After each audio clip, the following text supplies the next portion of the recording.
كان شكرا لكم على المتابعة الجميلة.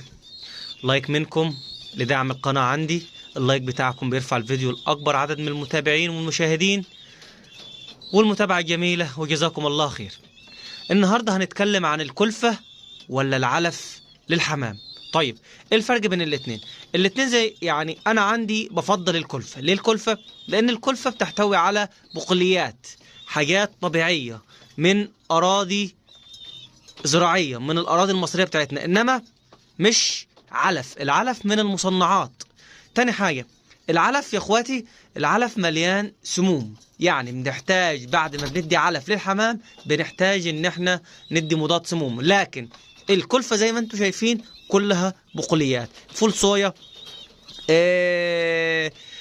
فول مدشوش، كل الحاجات اللي انتم شايفينها قدامكم.